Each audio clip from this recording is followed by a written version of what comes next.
যে কোনো বিপদে ওয়া ইলা রাব্বিকা ফারগাব, কোনো দিকে মনোনিবেশ না করে কার দিকে মনোনিবেশ করব? যে কোনো বিপদ আপদ ফেসবুকে শেয়ার করার আগে শেয়ার করব কার কাছে? আমাদের যার যা লাগে আল্লাহ সবও যদি দিয়ে দেয়, আল্লাহর ধনভাণ্ডারের 1 ইঞ্চিও কমবে? হাদিসে কুদসিতে আল্লাহ বললেন, লাউ আন্না আউওয়ালাকুম ওয়া আখিরাকুম ওয়া ইনসাকুম ওয়া জিন্নাকুম, পৃথিবীর সব জিন, পৃথিবীর সব মানুষ বিশাল মরুভূমিতে দাঁড়িয়ে যদি আমার কাছে চাইতে শুরু করে, আল্লাহ এটা দাও, ওটা দাও, ওটা দাও, আমি আল্লাহ তোমাদের সব চাহিদাও যদি মিটিয়ে দেই, আমি আল্লাহর ধনভাণ্ডারের 1 ইঞ্চিও কমবে না।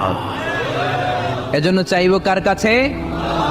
বিপদে আপদে ভরসা করব কার কাছে? আর অবসরগুলোকে কাজে লাগানোর দরকার আছে না নাই? স্বাবলম্বী হওয়ার চেষ্টা করার দরকার আছে না নাই? ফাইন্নামা আল উসরি ইউসরা, ইন্নামা আল উসরি ইউসরা। নবী হে, কষ্টের পরেই আছে সুখ, দুঃখের পরেই আছে আনন্দ। সব সময় মানুষের সময় একরকম কাটে না। এজন্য আমরা তাওয়াক্কুল করতে চাই একজনের উপর, তিনি কে? এরপরে রাব্বুল আলামিন বিশ্বনবীকে নেয়ামতের বর্ণনার ঘটনা শুনিয়ে বিশ্বনবীকে সান্ত্বনা বাণী শোনাচ্ছেন আর পড়ছেন, ফাইন্না মাআল উসরি ইউসরান, ইন্না মাআল উসরি ইউসরা। নবী গো, নিশ্চয়ই কষ্টের পরে আছে আনন্দ, দুঃখের পরেই আছে সুখ। সুবহানাল্লাহ। কষ্টের পরে আনন্দ, দুঃখের পরে। The struggle isn't permanent in our life. দুঃখ কষ্ট এটা আমাদের জীবনে পার্মানেন্ট না, এটা সাময়িক। আচ্ছা, আওয়াজ করে উত্তর দেন তো, 1 বছরে কয়দিন আপনাদের ফরিদপুরে? কয়দিন?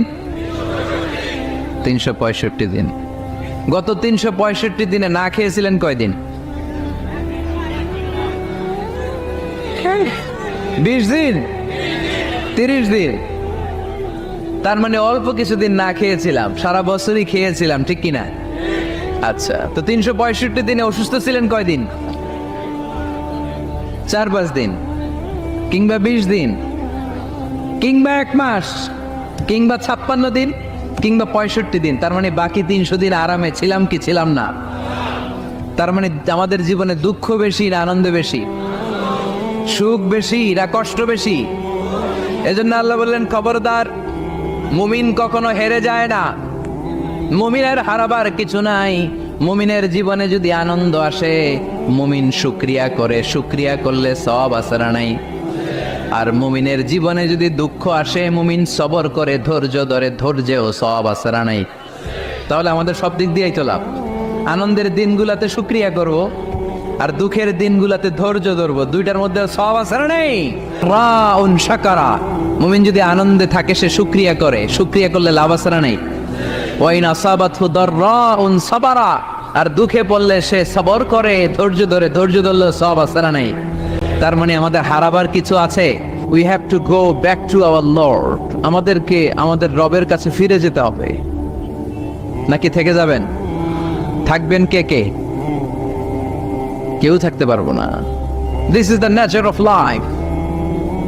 এটাই জীবনের নেচার, থাকা যায় না। বাংলাদেশের একজন আপকামিং স্কলার, খুব ইয়াং অ্যান্ড এনার্জেটিক একজন স্কলার, শাহাদাত হুসাইন খান ফয়সাল, আজকে মারা গিয়েছে, শুনেছেন? গতকালও আমি দেখছিলাম তাকে, গতকালও তরচাদা যুবক, আজকে নাই। This is the nature of life. কালকে হয়তো আমি থাকবো না, হুট করে চলে যেতে হয়, ঠিক না? এই যে জীবন পরিক্রমায় আমরা আসি, থাকি, আবার চলে যাই, এরপরেও আমাদের টনক নড়ে না, আমাদের হৃদয় বড্ড পাষাণ, আমাদের এই হৃদয় নরম হতে চায় না, আমাদের চোখ বেয়ে পানি নামতে চায় না। এটাই জীবনের নিয়ম, চলে যেতে হবে। দাদা চলে গেল, বাবা গেল, আপনি যাবেন না? এটা কি ভাবেন? এটা প্রতিদিন ভাবা দরকার যে আমাকে চলে যেতে হবে। আবার পরবর্তী জীবনের জন্য, পরজগতের জন্য আসলে আমি কি করছি? আমরা শুধু ছুটছি, পাগলের মতো শুধু ছুটছি। আমরা ব্যস্ত, মহাব্যস্ত, super busy. Our life is super busy life. এত ব্যস্ত, এই ব্যস্ততা যেন শেষ হতে চায় না। এত ব্যস্ততা কিসে? স্টপ, থামেন একটু, বসেন, sit down and think about death. The most certain thing in our life is death. And the most uncertain thing in our life is the time of death. আমাদের জীবনের সবচাইতে সুনিশ্চিত বিষয় হচ্ছে যে আমরা মরে যাব, ঠিক না? সুনিশ্চিত, আমিও যাব, আপনিও যাবেন। কিন্তু the most uncertain thing in our life is the time of death. আর আমাদের জীবনের সবচেয়ে অনিশ্চিত বিষয় হচ্ছে মৃত্যুর সময়। আমরা কবে যাব আমরা কেউ জানি না। চলে যেতে হয় এই ছোট্ট থেকে কৈশোর, শৈশব থেকে কৈশোর, সেখান থেকে যৌবন, তারপরে অবিবাহিত থেকে হয়ে গেলেন বিবাহিত, তারপর স্বামী হয়ে গেলেন, এরপর হয়ে গেলেন বাবা, এরপর হয়ে গেলেন শ্বশুর, তারপর হয়ে গেলেন নানা। আর কতদিন? অনেক দিন তো হলো এই পৃথিবীতে, চলে যেতে হবে, ঠিক কি না? This is the nature of life. এটাই হচ্ছে এই পৃথিবীর জীবনের পদ্ধতি। একটু ভাববেন, স্টপ, একটু থামেন। অনেক ছুটছি আমরা, অনেক কম্পিটিশন, অনেক প্রতিযোগিতা। থামেন, একটু থামেন, অনেক হয়েছে, আর না। এবার একটু ভাবেন যে আমাকে চলে যেতে হবে। মাঝে মাঝে কবরস্থানে যাবেন। এই এলাকায় কবরস্থান আছে? কোথায়? আশেপাশে। কবে গেছিলেন? কবে যে গেছি মনেই নাই, ঠিক না? কবরস্থানে যাওয়ার সময়টাও হয় না। একটু যাবেন, যে তাকাবেন যে শুয়ে আছে এখানে, ছোট বাচ্চারা শুয়ে আছে, আমার মতো যুবকরা শুয়ে আছে, বৃদ্ধরা শুয়ে আছে। এখানে যারা ছিল এরাও আমার মতো হুন্ডা হাঁকিয়ে বেড়াতো। এখানে অনেক যুবক শুয়ে আছে যাদের রক্ত আমার চেয়ে বেশি গরম ছিল, যারা বাপের বেটা পালোয়ান ছিল। আজকে সব শেষ, কিচ্ছু নাই, শুধু অন্ধকার আর অন্ধকার। এই অন্ধকার যেন শেষ হতে চায় না। এজন্য একটু থামেন, একটু ভাবেন। Ponder on it, ponder on death, think about the death. মৃত্যু নিয়ে একটু ভাবেন। এই পৃথিবীর এই মরীচিকা, এই লোভ, এই লালসা, এই প্রতিযোগিতামূলক পৃথিবীর মায়াজালে আর কতদিন? একটু ভাবেন যে আমাদেরকে চলে যেতে হবে। এই কথাটাই মূলত আল্লাহ সূরাতে আমাদেরকে মেসেজ আকার দিয়েছেন, ঠিক কিনা? সূরার নাম হচ্ছে সূরাতুত তাকাসুর। কি নাম? কথা বলেন। তাকাসুর। তাকাসুর মানে হচ্ছে বেশি বেশি পাওয়ার লোভ।